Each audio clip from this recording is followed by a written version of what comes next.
नमस्कार, मैं हूं दीपिका और आप देख रहे हैं डेली यूपी। आज है 18 अगस्त, दिन मंगलवार। आइए एक नजर डालते हैं आज की प्रमुख सुर्खियों पर। सरकारी स्कूलों में किताब वितरण पर होगी सीधी निगरानी। यूपी स्टार्टअप नीति में छोटे व्यवसायों को 3 साल तक मिलेंगी सुविधाएं। डिजिटल दौर में दिव्यांगजनों को स्मार्ट बना रही यूपी सरकार। यूपी में जेनजी को गौ संरक्षण से जोड़ेगी सरकार। अयोध्या पहुंचे वीरेंद्र सहवाग, रामलला का लिया आशीर्वाद। इसी के साथ बढ़ते हैं 25 खबरों की ओर विस्तार से। कांस्टेबल भर्ती में 31 अगस्त तक होगी डीवीपीएसटी प्रक्रिया। यूपी पुलिस कांस्टेबल भर्ती की डीवीपीएसटी प्रक्रिया 17 अगस्त से 31 अगस्त 2026 तक होगी। इसमें शैक्षणिक पहचान और आरक्षण दस्तावेजों की जांच के साथ शारीरिक मानक भी देखे जाएंगे। सामान्य ओबीसी और एससी पुरुषों की न्यूनतम लंबाई 168 सेंटीमीटर जबकि एसटी के लिए 160 सेंटीमीटर होगी। पुरुषों का चेस्ट सामान्य ओबीसी और एससी पुरुषों की 79 से 84 सेंटीमीटर और एसटी के लिए 77 से 82 सेंटीमीटर होगा। महिलाओं की लंबाई सामान्य ओबीसी और एससी के लिए 152 सेंटीमीटर रहेगा जबकि एसटी की 147 सेंटीमीटर और न्यूनतम वजन 40 किलो होगा।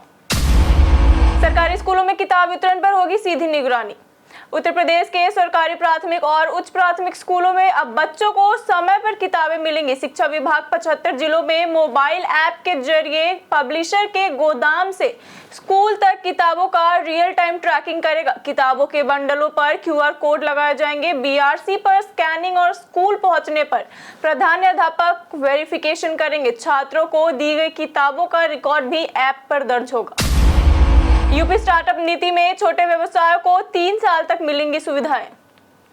योगी सरकार ने स्टार्टअप प्रोत्साहन नीति 2026 तैयार की है, जिसमें छोटे व्यवसायों और स्टार्टअप्स को कई सुविधाएं मिलेंगी। ईपीएफ ईएसआई अनुसंधान की प्रतिपूर्ति, 20,000 रुपए मासिक भत्ता, 5 करोड़ रुपए तक मैचिंग ग्रांट और 2 करोड़ रुपए तक टर्म लोन पर 4% ब्याज सब्सिडी का प्रावधान है। नीति के तहत 1,000 करोड़ रुपए का startup fund, deep tech startups के लिए विशेष पैकेज और 20 नए सेंटर ऑफ एक्सीलेंस स्थापित किए जाएंगे। डिजिटल दौर में दिव्यांगजनों को स्मार्ट बना रही यूपी सरकार। मुख्यमंत्री योगी आदित्यनाथ के नेतृत्व में यूपी सरकार दिव्यांगजनों को आत्मनिर्भर बनाने के लिए आधुनिक उपकरण उपलब्ध करा रही है। वित्तीय वर्ष 2025-26 में अब तक 34,420 दिव्यांगजनों को उपकरण वितरित किए गए हैं। पात्र लाभार्थियों को उनकी जरूरत और चिकित्सकीय संस्तुति के आधार पर ब्रेल किट, स्मार्ट केन, श्रवण यंत्र, वॉकर और कृत्रिम अंग समेत 15,000 रुपए तक के उपकरण निःशुल्क मिलते हैं। यूपी में जेनजी को गौ संरक्षण से जोड़ेगी सरकार। योगी सरकार अब गौ संरक्षण अभियान को जेनजी से जोड़ने की तैयारी में है। गांव-गांव अभियान चलाकर बच्चों और युवाओं को गोवंश की देखभाल, प्राकृतिक खेती और ग्रामीण अर्थव्यवस्था में गाय की भूमिका समझाई जाएगी। इसके लिए करीब 10,000 गौ मित्र तैयार किए जाएंगे। प्रदेश के 7500 से अधिक गौ आश्रय स्थलों में 12 लाख से ज्यादा गोवंश संरक्षित है।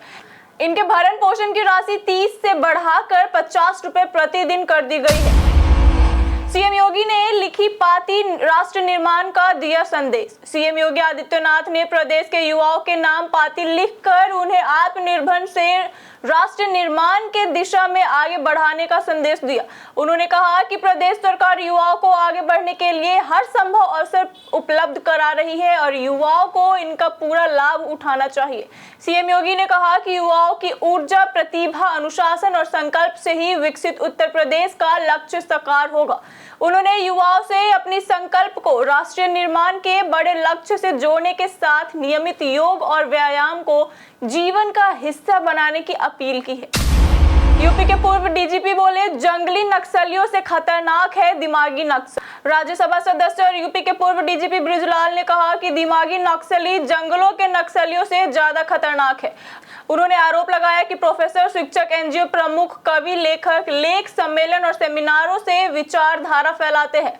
बृजलाल ने युवाओं को प्रभावित करने वाले से सतर्क रहने की अपील की। यूपी की बिजली आपूर्ति बढ़ी, केंद्र से मिलने लगी ज्यादा बिजली। उत्तर प्रदेश को अब केंद्र सरकार से सबसे अधिक बिजली मिलने लगी है। राज्यसभा में पेश आंकड़ों के मुताबिक 30 जून 2026 तक यूपी को केंद्रीय परियोजनाओं से 11,520.5 मेगावाट बिजली आवंटित हुई, जो महाराष्ट्र से 2,495.3 मेगावाट अधिक है। 31 मार्च 2025 को यूपी को 9,530.4 मेगावाट बिजली मिल रही थी, जो जून 2026 तक बढ़कर 11,520.5 मेगावाट हो गई है, यानी करीब 1,990.1 मेगावाट की बढ़ोतरी हुई है। राज्य विद्युत उपभोक्ता परिषद के मुताबिक वर्ष 2008 में उठाए गए गार्डियन फॉर्मूले के तहत बिजली आवंटन की मांग का अब लाभ प्रदेश को मिल रहा है। यूपी पंचायत चुनाव की तारीखों की जानिए पूरी सच्चाई। यूपी पंचायत चुनाव 2026 की तारीखों को लेकर सोशल मीडिया पर कई दावे वायरल हो रहे हैं। 20, 25, 30 अगस्त, 4 सितंबर और अक्टूबर नवंबर में मतदान की बातें कही जा रही है। पड़ताल में कोई आधिकारिक पुष्टि नहीं मिली। राज्य निर्वाचन आयोग की वेबसाइट पर चुनाव अधिसूचना या हाईकोर्ट का ऐसा आदेश नहीं है। चुनावी तैयारियां और मतदाता सूची पुनरीक्षण जारी है। रक्षाबंधन पर घर जाना हुआ आसान, रेलवे चलाएगा स्पेशल ट्रेनें। रक्षाबंधन पर यात्रियों की सुविधा के लिए रेलवे 22 से 31 अगस्त के बीच यूपी उत्तराखंड के बीच 6 स्पेशल ट्रेनें चलाएगा। बरेली रुड़की के बीच 4 और लखनऊ हरिद्वार के बीच 2 अनारक्षित ट्रेनें चलेंगी। साथ ही 8 प्रमुख ट्रेनों में एक अतिरिक्त स्लीपर कोच लगाया जाएगा। इनमें Padmavat expressway, Ayodhya cantt Delhi expressway, Sampoorna Kranti superfast, Humsafar express और इंटरसिटी सुपरफास्ट शामिल है, जिससे वेटिंग यात्रियों को भी राहत मिलेगी।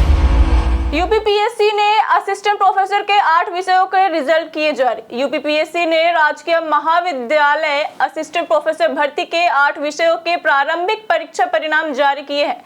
वाणिज्य 945, चित्रकला में 213, हिंदी में 1983, गणित में 474, दर्शन शास्त्र में 211, संस्कृत में 878, जंतु विज्ञान में 775 और कंप्यूटर साइंस में 18 अभ्यर्थी मुख्य परीक्षा के लिए सफल हुए हैं।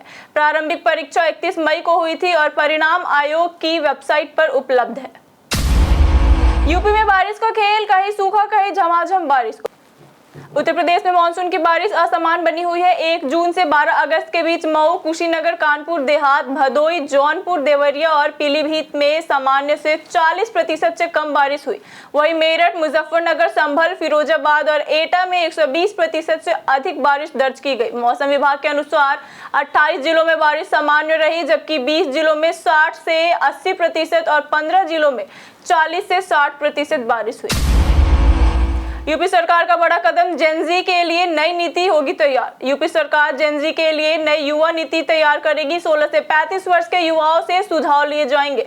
नीति में एआई, रोबोटिक्स, साइबर सुरक्षा, ड्रोन, सेमीकंडक्टर, रोजगार, कौशल, स्टार्टअप और खेल पर जोर रहेगा।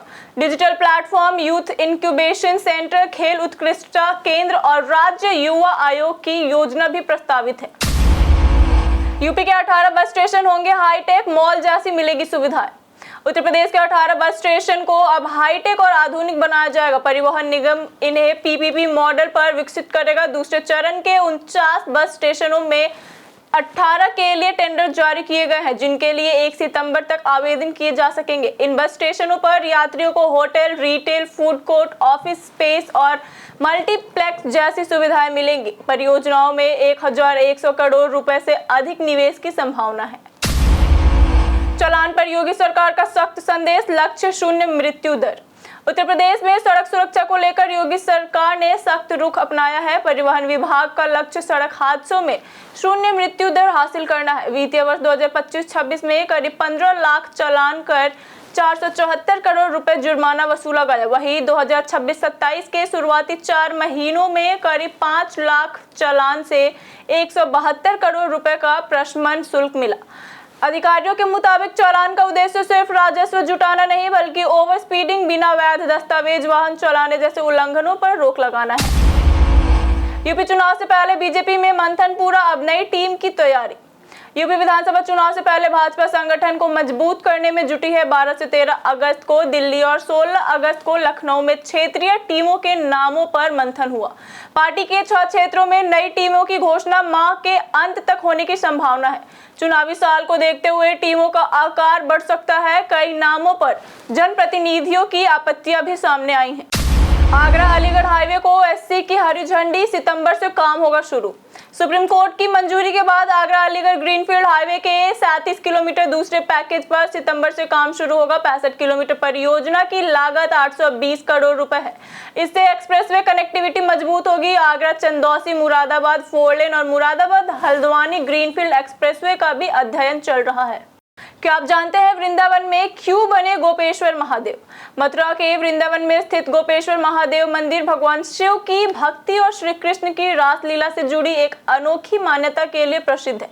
धार्मिक मान्यता के अनुसार जब भगवान शिव वृंदावन में श्री कृष्ण की रासलीला देखना चाहते थे तो उन्हें गोपी के रूप में वहां प्रवेश करना पड़ा। कहा जाता है कि शिवजी ने गोपी का रूप धारण कर रासलीला में प्रवेश किया और तभी से गोपेश्वर महादेव कहलाए। खास बात यह है कि यह शाम की पूजा के दौरान शिवलिंग को गोपी के श्रृंगार में सजाने की परंपरा भी बताई जाती है। यूपी बर्थडे स्पेशल में आज बात करेंगे अभिनेता हेमंत महौर की। उत्तर प्रदेश के आगरा में जन्मे हेमंत महौर हिंदी सिनेमा और थिएटर में अपनी पहचान बना चुके हैं। उन्होंने दिल्ली के नेशनल स्कूल ऑफ ड्रामा से अभिनय की ट्रेनिंग ली। वे mass magic film and TV institute के मैनेजिंग डायरेक्टर और एक्टिंग इंस्ट्रक्टर भी है। Shool, jungle, agent Vinod, highway, phantom, Yaara, mandala murders और वॉर 2 समेत कई फिल्मों में नजर आ चुके हैं।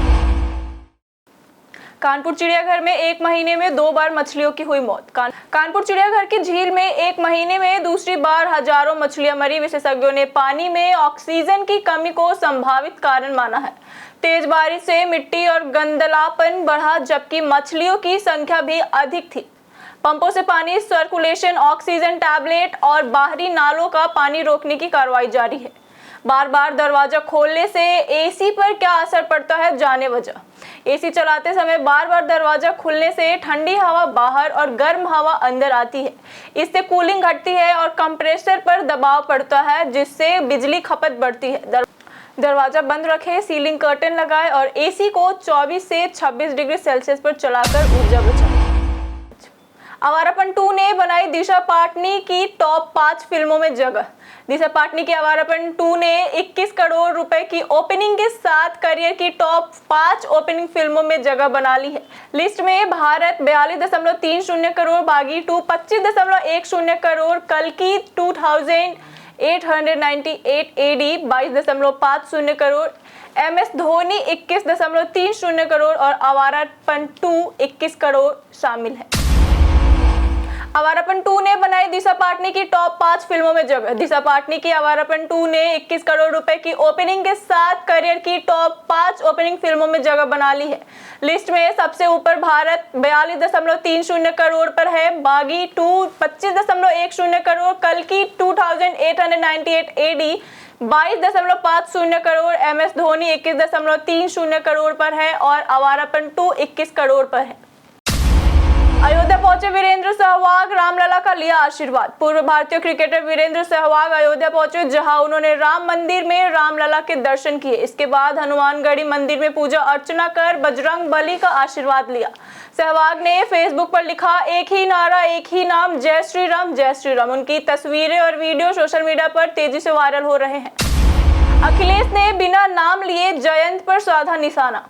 समाजवादी पार्टी प्रमुख अखिलेश यादव ने पुराने गठबंधन सहयोगी जयंत चौधरी और आरएलडी पर बिना नाम लिए निशाना साधा है। उन्होंने कहा कि सपा ने गठबंधन के साथियों को पूरा सम्मान दिया, लेकिन कई साथी उनका साथ छोड़कर चले गए। उन्होंने 2022 के विधानसभा चुनाव का जिक्र करते हुए कहा कि थोड़े और वोट मिलते तो सपा की सरकार बन सकती थी, लेकिन 2024 में आरएलडी ने सपा से गठबंधन खत्म कर बीजेपी का साथ दे दिया। कई कारण से दर्ज है भारत के इतिहास में आज की तारीख। 1700 में बाजीराव प्रथम का जन्म हुआ था, जो मराठा साम्राज्य के महान सेना नायक और बालाजी विश्वनाथ के बड़े पुत्र थे।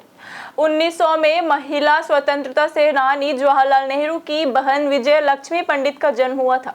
वही 1934 में प्रसिद्ध गीतकार, कवि और फिल्म निर्देशक गुलजार का जन्म हुआ था। वही 1227 में चंगेज खां, 1990 में हिंदी साहित्यकार तथा सरस्वती पत्रिका के संपादक श्री नारायण चतुर्वेदी का निधन हुआ था। हम प्रतिदिन आपसे 5 ऐसे जरूरी सवाल और उसके जवाब बताएंगे जो कि यूपीपीएससी जैसे अन्य प्रतियोगी परीक्षाओं में काम आएंगे। सवाल इतिहास, यूपी स्पेशल, विज्ञान, करंट अफेयर्स और भूगोल से रहेंगे।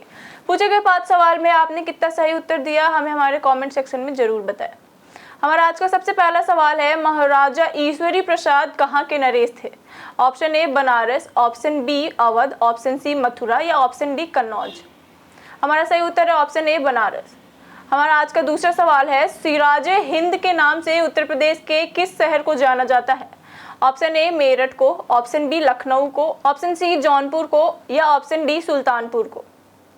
हमारा सही उत्तर है ऑप्शन सी जौनपुर को। हमारा आज का तीसरा सवाल है, काशी की बहन के नाम से किसे जाना जाता है? ऑप्शन ए बलिया को, ऑप्शन बी गाजीपुर को, ऑप्शन सी मऊ को या ऑप्शन डी सोनभद्र को। हमारा सही उत्तर है ऑप्शन बी गाजीपुर को। हमारा आज का चौथा सवाल है, निम्नलिखित में से किस राज्य में भारतीय खगोलीय वेधशाला स्थित है? Option A Karnataka, option B Uttar Pradesh, option C Jammu Kashmir या ऑप्शन डी बिहार।